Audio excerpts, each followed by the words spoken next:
Saya lihat ada Pak Said Iqbal ya. Said Iqbal juga ada. Pakai kacamata gelap kau, nanti Indonesia gelap. Jangan terus. gelap itu Mas Said.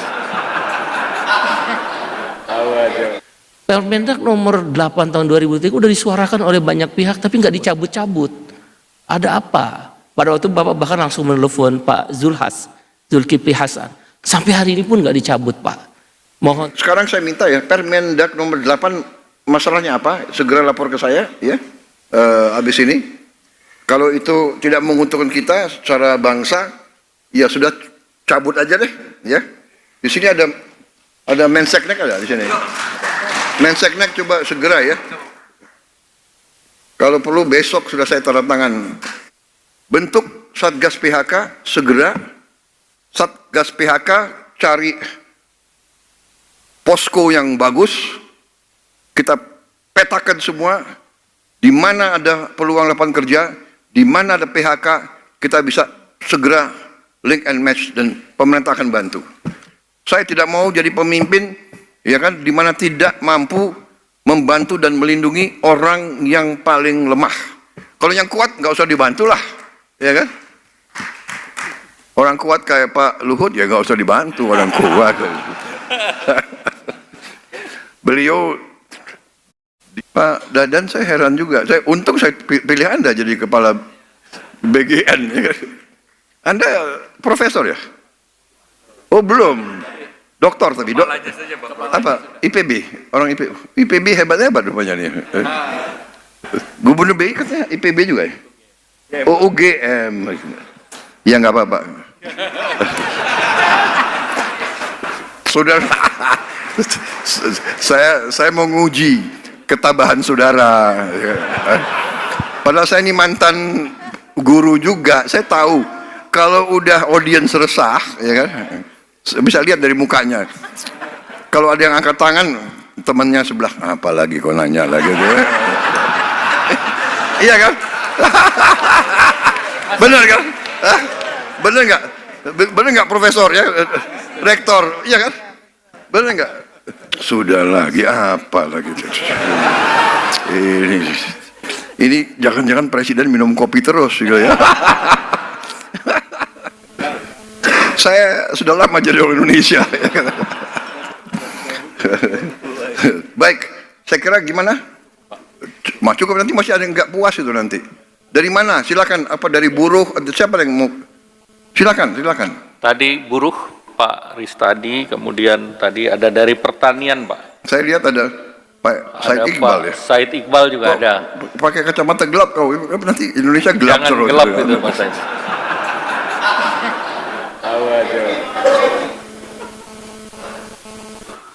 Pak Said Iqbal dulu, silakan Pak.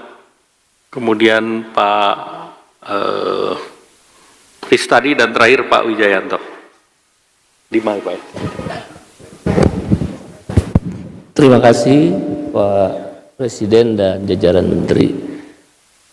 Mewakili 3 konfederasi serikat buruh yang hadir dan teman-teman yang lain, KSPI, KSPSI Andi Gani, dan Bung Eli Silaban, kami sudah mengirim surat resmi Pak ke AFL-CIO, yaitu Serikat Buruh Amerika, agar untuk membantu ada ancaman PHK bagi para buruh di Indonesia bila mana Trump sebagai Presiden Amerika memaksakan kehendaknya dalam pengenaan tarif. Terkadang jalur seperti ini sedikit efektif karena kami berkeyakinan kehadiran Pak Presiden ke dalam forum demi forum, pertemuan demi pertemuan selalu memberikan optimisme kepada kami, setidak-tidaknya kaum buruh, bahwa tantangan yang kita hadapi seperti Bapak sampaikan berulang-ulang termasuk hari ini harus dihadapi bersama. Dan karena itu dengan cara kami, surat itu kami layangkan meminta kepastian agar Trump mempertimbangkan kembali dampak kebijakannya kepada buruh di Indonesia. Dan kami adalah anggota International Trade Union Confederation dan saya salah satu pengurusnya di tingkat dunia di Brussel, di Belgia. Itu biasanya diadopsi oleh Serikat Buruh AFL-CIO dan mereka akan bikin semacam executive summary terhadap ancaman PHK di negara-negara yang dikeluarkan dengan adanya kebijakan tarif Trump. Yang kedua, Bapak Presiden yang kami cintai, ini data fakta lapangan, tentu akan diuji 3 bulan ke depan. Laporan dari teman-teman serikat buruh di tingkat perusahaan, mereka sudah diajak berunding oleh beberapa pimpinan perusahaan bahwa akan ada efek PHK terhadap kebijakan tarif Trump. Tadi sudah disebut tekstil, garmen, sepatu, sawit, elektronik, dan juga komponen suku cadang otomotif. Kebanyakan dari perusahaan ini, misal di tekstil, dari catatan serikat buruh di lapangan Pak ya, di tingkat pabrik Bapak Presiden, itu mereka kan pemainnya Taiwan, Hong Kong, Korea. Mereka itu punya juga pabrik-pabrik di beberapa negara. Yang tadi Bapak sudah sebutkan, Pak Menko sebutkan, dan Bu Sri Mulyani sebutkan. Sehingga ancaman untuk memindahkan ke negara-negara itu terjadi. Maka akan terjadi efisiensi, bahkan tidak menutup kemungkinan ditutup perusahaan. Tapi baru mau diajak berunding. Oleh karena itu ancaman PHK ini kami kalkulasi, sekali lagi ini baru kalkulasi Pak Presiden, bisa jadi salah. Dalam 3 bulan ke depan di industri-industri yang menjadi anggota serikat buruh itu 50.000 lebih buruh akan terancam PHK. Tapi dengan optimisme yang tadi Bapak jelaskan dan beberapa menteri menjelaskan situasi ekonomi makro, mudah-mudahan itu bisa menghambat terjadinya PHK tersebut. Oleh karena itu izinkan kami Pak Presiden, ada beberapa usulan dan saran melalui forum ini. Satu, segera dibentuk Satgas PHK Pak. Jadi nggak gerabak-gerubuk. Kalaulah terjadi PHK, kita sudah siap. Ada unsur Apindo, Kadin, Serikat Buruh, Kementerian Tenaga Kerja, Menko Perekonomian, dan saya sudah usulkan pada Pak Supmi Dasko, Wakil Ketua DPR, termasuk DPR. Dengan demikian Satgas ini akan berperan aktif untuk memberikan kontribusi bila mana ada potensi PHK, apa langkahnya. Dan Satgas ini juga untuk mengeliminir, mendeklinasi potensi pemogokan bila mana, sekali lagi bila mana terjadi PHK yang mengakibatkan hak-hak buruh tidak dibayar. Kami meminta harapan pada Bapak Presiden agar hak-hak buruh kalaulah terjadi PHK itu bisa dibayarkan sesuai peraturan perundang-undangan. Satgas ini sangat berperan. Yang kedua Pak Presiden, pada regulasi.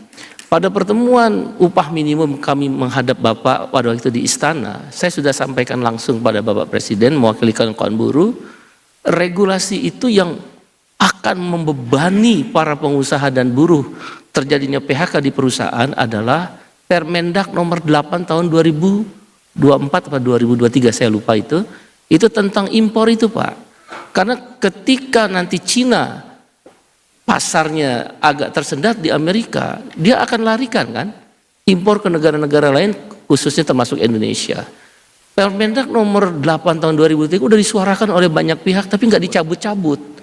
Ada apa? Pada waktu Bapak bahkan langsung menelepon Pak Zulkifli Hasan. Sampai hari ini pun nggak dicabut Pak. Mohon kiranya mungkin menjadi bahan pertimbangan dicabut segera supaya bisa menurunkan tekanan terhadap persoalan tarif ini. Kami sekali lagi optimis dengan kehadiran Bapak pada hari ini, makin optimis. Memang kita harus bekerja bersama-sama untuk bangsa ini. Dan yang terakhir, renegosiasi Pak. Beberapa waktu yang lalu kami bersama Bung Andi Gani kemudian mengundang Pak Kapolri ke Brebes Pak. Ada perusahaan namanya Tahsung Pak. Dia ada dari Taiwan, Nike, Adidas, Puma. Salah satunya pasar ke Amerika. Dia akan mengembangkan sampai 25.000 karyawannya. Nah, bahkan 50.000 untuk tahun-tahun ke depan. Ini dari Vietnam dipindahkan ke Indonesia. Nah, tentu dengan persoalan tarif Trump ini, dia pasti akan menunda pengembangan itu. Karena dia akan mencari perusahaan Tahsung yang beroperasi di negara lain yang dampak tarif Trump ini tidak akan terasa di negara yang akan mereka pindahkan. Oleh karena itu, renegosiasi menjadi penting khususnya di industri-industri persepatuan Pak. Persepatuan kita agak lumayan Pak. Nah perusahaan elektronik Pak Presiden kebanyakan itu ekspor ke Amerika misalnya seperti kelompok Panasonic, kelompok Toshiba itu Pak, ekspornya 100% ke Amerika Pak sekarang. Jadi sangat terasa sekali akan terjadi pengurangan karyawan. Kebetulan saya bekerja di perusahaan elektronik. Begitu juga suku cadang otomotif. Walaupun kita tetap optimis, tidak ada salahnya kita juga mempersiapkan diri. Demikian Bapak Presiden. Terima kasih. Terima kasih. Silakan Pak Wijayanto dulu mungkin. Habis itu Pak Ristadi.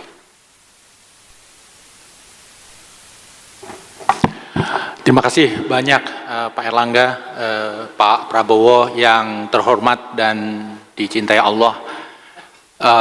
Terlepas dari begitu banyak kemajuan ekonomi yang sudah kita alami, saat ini kita masih menghadapi beberapa tantangan yang konkret. Tantangan fiskal, tantangan nilai tukar rupiah, kemudian tantangan deindustrialisasi, dan tantangan penciptaan lapangan kerja. Itu merupakan 4 tantangan yang terbesar. Nah, sekarang kita menghadapi trade war. Saya sangat sepakat dengan Bu Sri Mulyani, dengan Pak Erlangga, bahwa trade war ini adalah tantangan tambahan, tapi ini juga membawa kesempatan luar biasa bagi kita untuk memperbaiki diri. Dalam konteks melihat sisi positif dari kondisi ini, izinkan saya mewakili beberapa ekonom untuk menyampaikan 3 usulan konkret, Pak Presiden. Yang pertama, kita perlu menyegerakan melakukan deregulasi yang masif, yang total, a full-blown deregulation. Tidak seperti deregulasi yang pernah kita jalankan. Dan saya sepakat dengan Bapak, nyontek itu halal di sini, Pak. Kami mengusulkan pendekatan yang disebut neck-to-neck approach, eye-to-eye, point-to-point approach. Vietnam punya apa, kita harus punya yang sama, minimal mendekati. Syukur-syukur lebih baik dari Vietnam, sehingga kontrolnya mudah Bapak Presiden. Di Vietnam tidak ada premanisme di kawasan industri, kita harus wujudkan itu. Di Vietnam tidak ada polisi di pasar modal, polisi itu di kawasan industri, kita wujudkan itu. Di Vietnam izin usaha cepat, beli tanah murah, mudah, kemudian TKDN fleksibel. Ada begitu banyak poin Pak Prabowo yang menurut saya kita harus copy. Tidak perlu benchmark dengan banyak negara, satu saja Vietnam untuk mempermudah. Itu usulan yang pertama kami Bapak. Yang kedua, ada satu low hanging fruit yang menurut pengamatan kami, para ekonom, itu masih belum disasar dengan serius. Apa itu? Low hanging fruit. Ya, ya. Yang belum menjadi fokus kita secara sangat serius, yaitu sektor manufacture, Pak Presiden. Sebelum COVID, output dan utilisasi sektor manufacture itu sekitar 75%.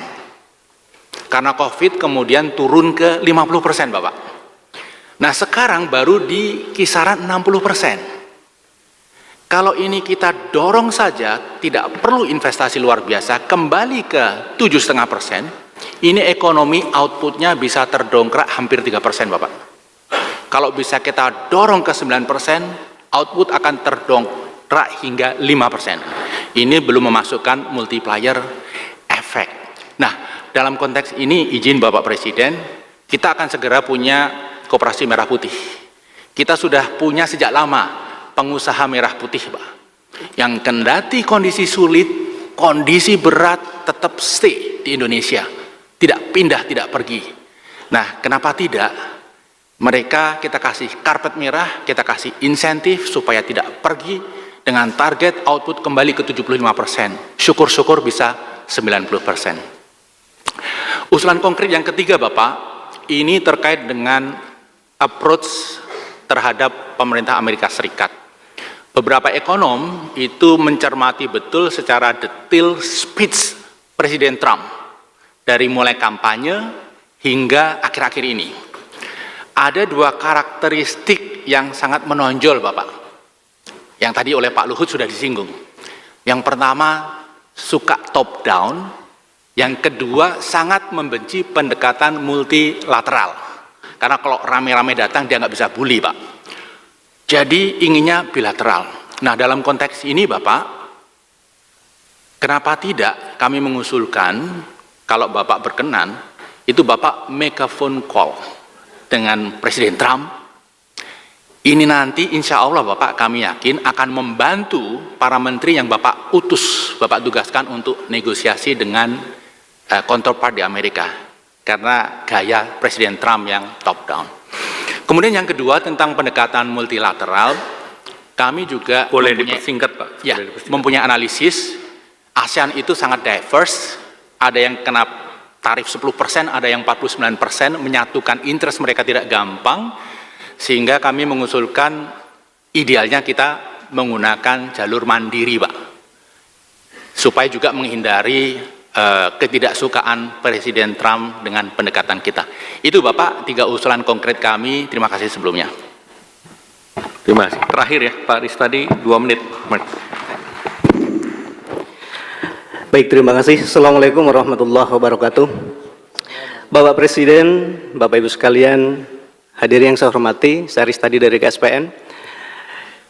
Pertama, bahwa pada akhir 2024 kemarin, Bapak Presiden, ada sejarah baru yang menunjukkan bagaimana ternyata Pak Presiden Prabowo betul-betul mempunyai kepedulian yang lebih terhadap pekerja buruh Indonesia. Setahu saya, baru Pak Presiden Prabowo yang mengumumkan langsung kenaikan upah minimum untuk pekerja buruh Indonesia. Kami apresiasi soal itu. Walaupun memang ada hal yang harus terus diperbaiki dari sistem pengupahan kita agar menuju ke arah upah yang berkeadilan. Kemudian setelah itu ada perhatian lebih lagi terhadap situasi terpuruknya PT Sritek yang merupakan ya salah satu emiten tekstil terbesar di Indonesia. Pemerintah betul-betul concern dan kami berharap pemerintah Bapak Presiden tidak hanya kepada PT Sritek, tapi kepada perusahaan-perusahaan tekstil lainnya yang nasibnya sebetulnya tidak jauh beda, Bapak Presiden. Mudah-mudahan itu terus istiqomah untuk peduli kepada industri dan juga tetap melindungi pekerja buruh Indonesia. Yang kedua, Bapak Presiden, beberapa waktu lalu kami mendapatkan rilis dari pemerintah melalui Kementerian Perindustrian Pak Agus bahwa menyampaikan tidak usah khawatir bahwa penyerapan tenaga kerja melalui investasi yang baru itu jauh lebih tinggi daripada korban PHK. Ingin kami sampaikan Bapak Presiden bahwa penyerapan tenaga kerja untuk investasi-investasi baru itu menyerap tenaga kerja yang angkatan kerja baru Pak Presiden, yang fresh graduate. Sementara korban-korban PHK teman-teman kami yang akhir-akhir ini banyak ter-PHK itu bukan di segmen itu. Maka ini juga harus menjadi perhatian serius dan yang terserap di investasi baru itu hanya beberapa orang saja untuk pengalaman-pengalaman tertentu. Yang ketiga begini Pak Presiden. Data PHK yang tersajikan itu berbeda-beda. Dan kami yang turun ke lapangan itu banyak mendapatkan pengusaha-pengusaha yang tidak mau melaporkan, tidak mau mengekspos di perusahaannya terjadi PHK karena dengan alasan menjaga trust perbankan termasuk juga bayar. Jadi kami meyakini bahwa data PHK yang tersajikan itu lebih sedikit dari fakta di lapangan yang terjadi. Ini juga pemerintah kami pernah mengusulkan bikinlah sensus khusus PHK Pak Menko. Yang terakhir yang ingin kami sampaikan Bapak bahwa kalau tadi disampaikan oleh Pak Luhut, pasar di Amerika itu lebih sedikit daripada ceruk yang negara-negara lain, tapi perlu diantisipasi juga. Negara-negara lain yang volume ekspornya besar ke Amerika kemudian belok ke kita, ke Indonesia, barang luar negeri lebih banyak masuk ke kita, dan mungkinlah harganya jauh lebih murah, maka itu akan menurunkan industri produsen dalam negeri kita. Maka pengusaha pasti tidak ada tindakan lain adalah melakukan PHK, Pak. Kami lagi korbannya. Dan begini Bapak Presiden, industri padat karya khususnya tekstil itu kan penyuplai kebutuhan sandang. Sandang itu salah satu kebutuhan dasar kita, selain papan dan pangan. Hari ini yang menjadi perhatian serius baru 2 Pak.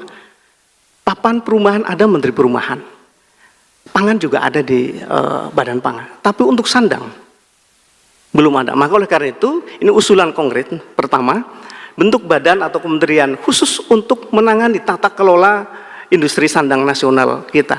Kami ini teriak soal PHK di sektor padat karya bukannya soal PHK, tapi juga soal kemandirian sandang nasional kita, Pak Presiden. Yang terakhir sekali. Pak. Tadi terakhirnya udah Terakhir Pak ya, terakhir sekali.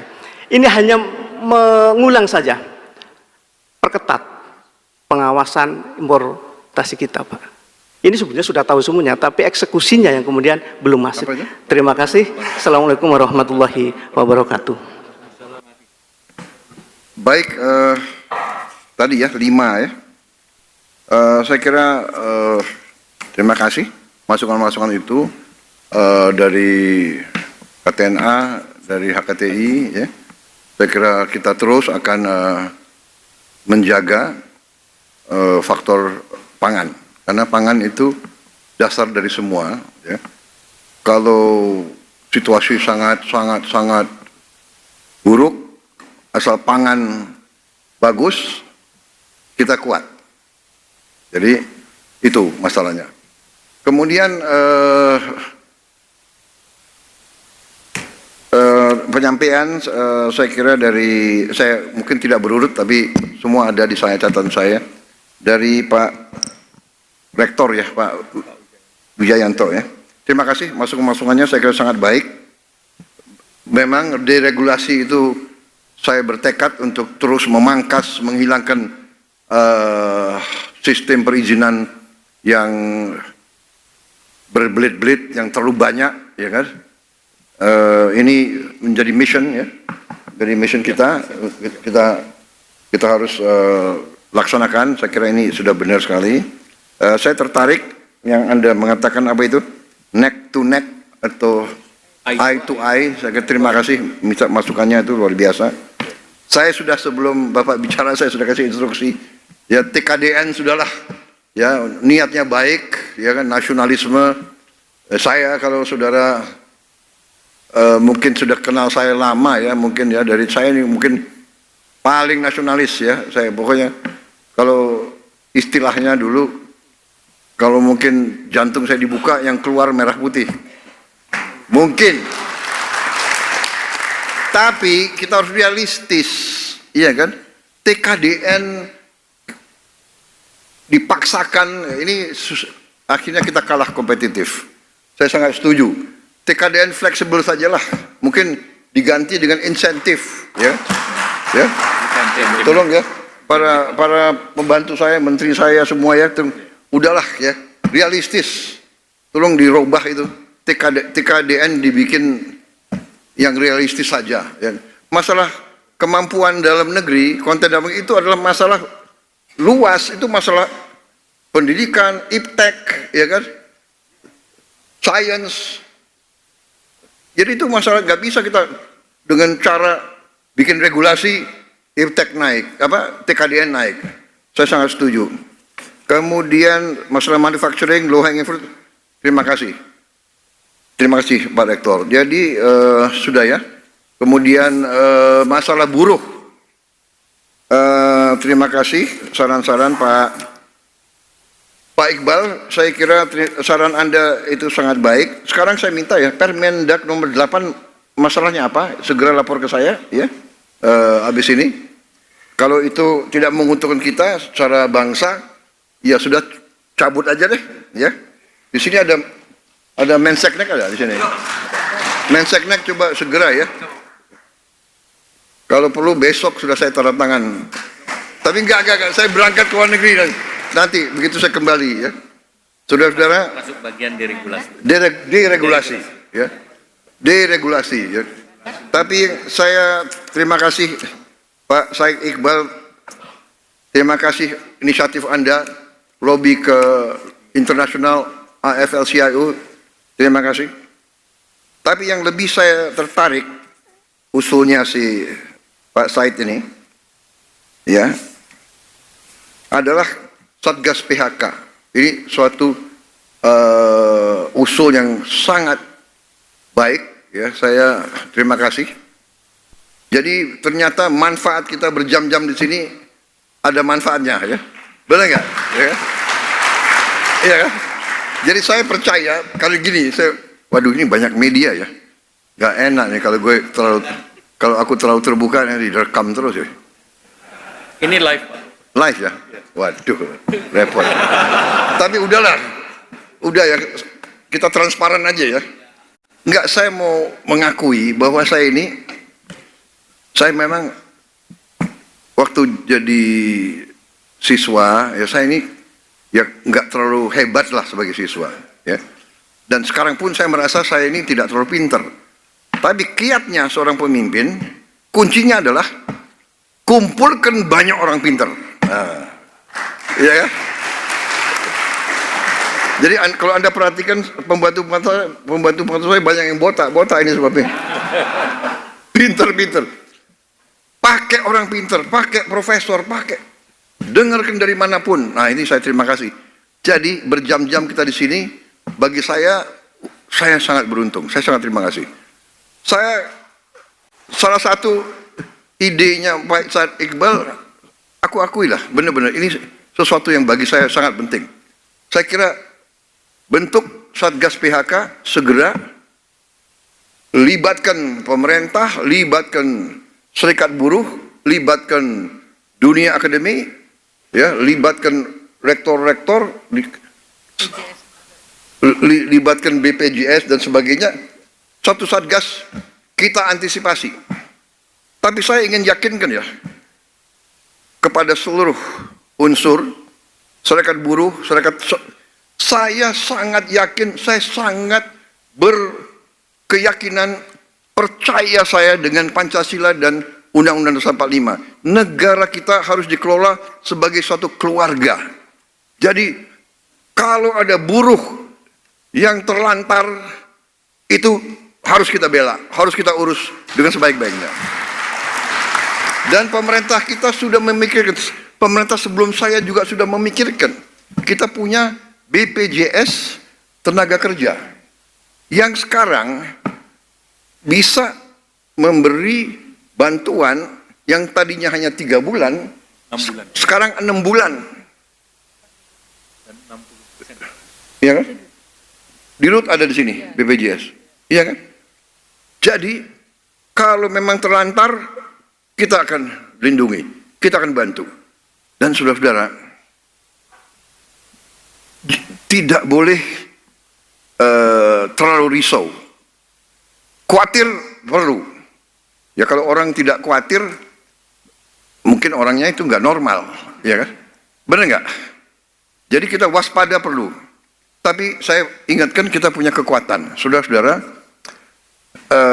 Menteri Perikanan ya, dan Kelautan sedang merancang. Kita akan menggunakan potensi kita di bidang kelautan dan juga budidaya ikan, budidaya udang, budidaya lobster dan sebagainya. Itu potensi protein. Kemudian seaweed juga sangat potensial.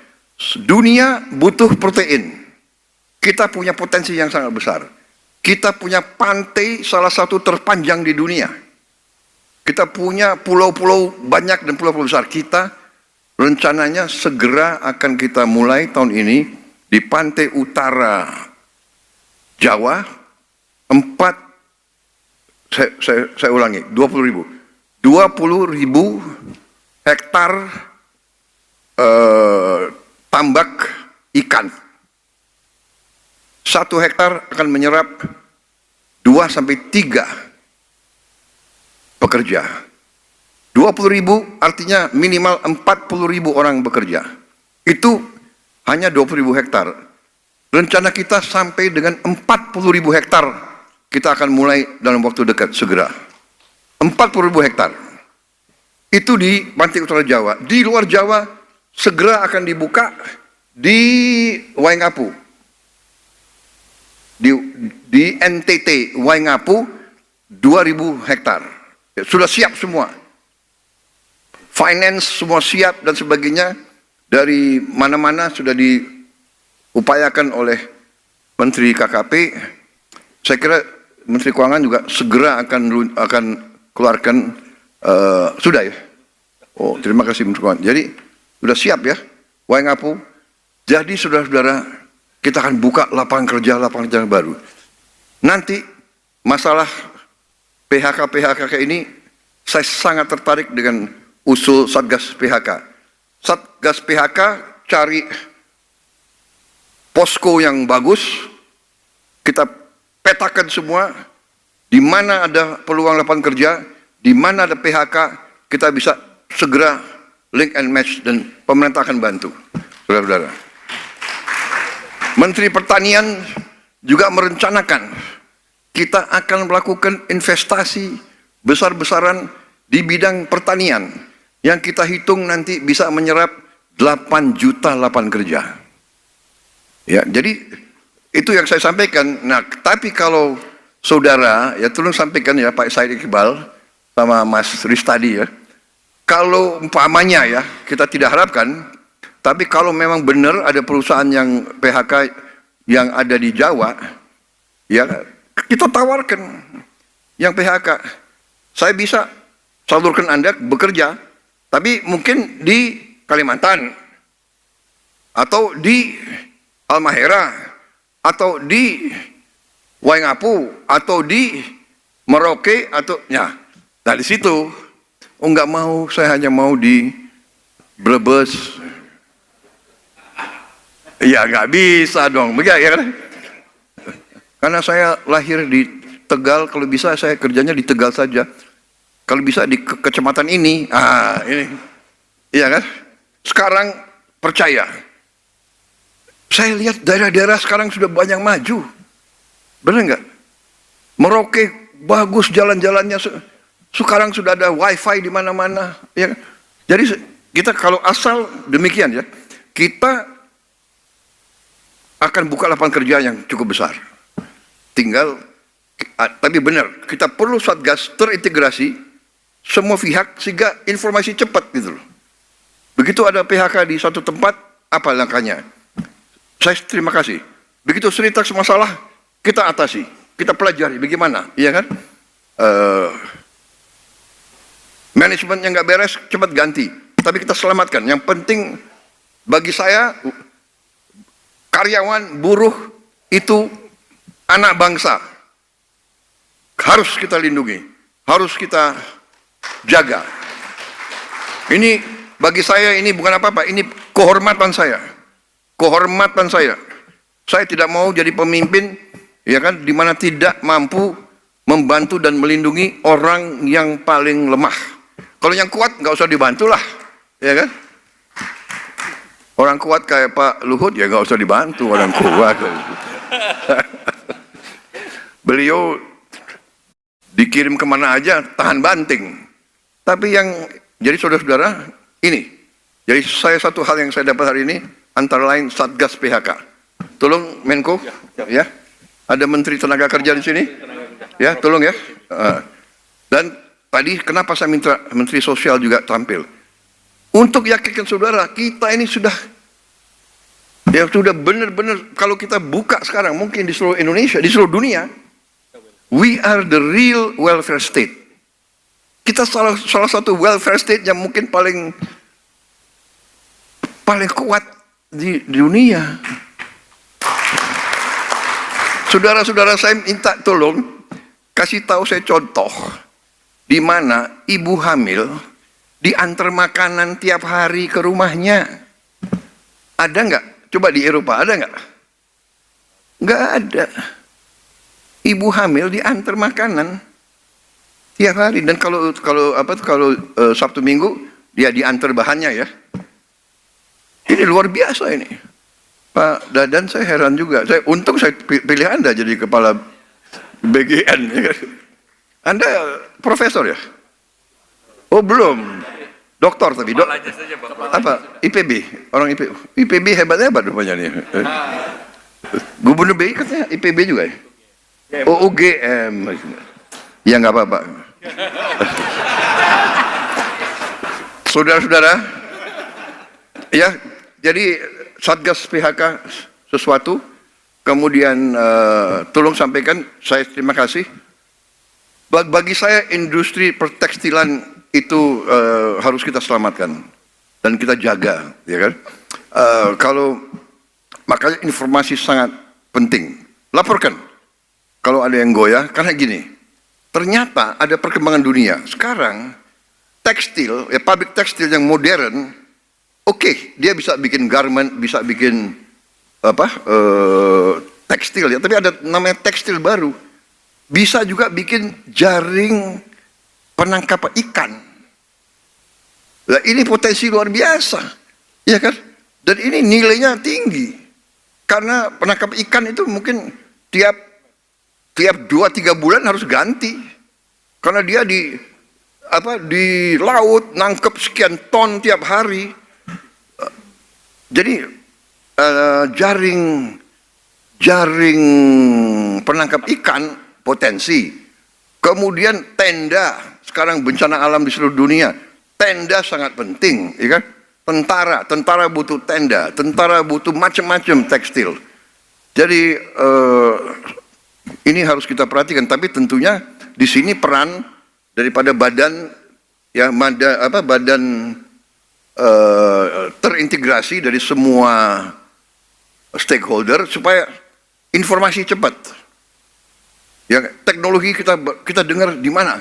Ada teknologi untuk bikin jaring penangkap ikan. Dan bagaimana ininya, cari ke India, cari kemana, kita lihat ada perkembangan apa, ke arah mana sekarang, membuat sekarang rumah murah prefab dari bahan sampah bekas umpamanya. Sekarang umpamanya kita sudah tahu kan, bikin baju kapas kita kurang, tapi kita bisa bikin baju dari rami, ya, dari kayu, rayon, dari pohon dan sebagainya. Ya, jadi itu tanggapan saya. Terima kasih, saya Iqbal. Terima kasih saudara-saudara sampaikan. Ada yang belum saya jawab? Sudah semua? Baik. Sekarang waktu jam berapa? 17.20. Masih ada yang mau tanya? Saya bisa kasih waktu 30 menit lagi.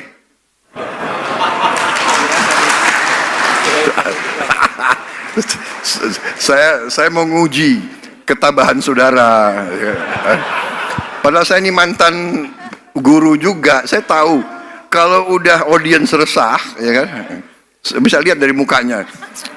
Kalau ada yang angkat tangan, temannya sebelah, apalagi kau nanya lagi. Iya kan? Benar kan? Benar nggak? Benar nggak Profesor ya, Rektor? Iya kan? Benar nggak? Sudah lagi apa lagi? Ini jangan-jangan presiden minum kopi terus gitu ya. Tapi saya kira begitu ya, saudara-saudara. Terima kasih, saya sangat gembira.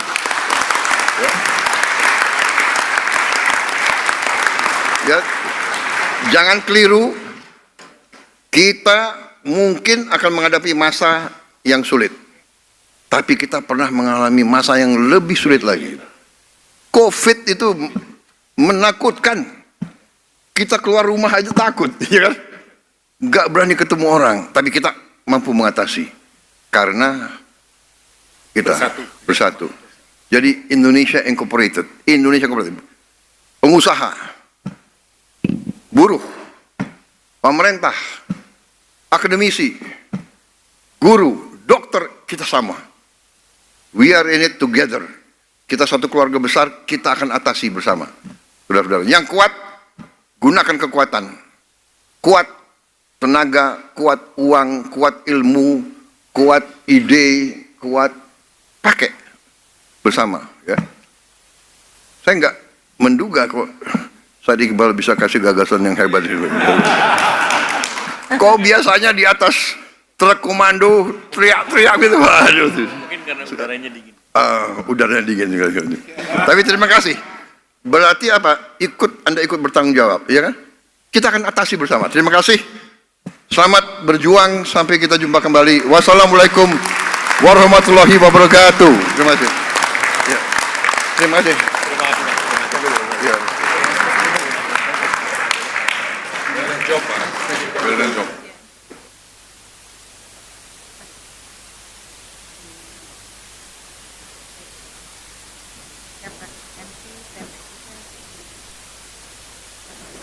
Ya, biar aja mengalir aja. Nomor 2, Pak.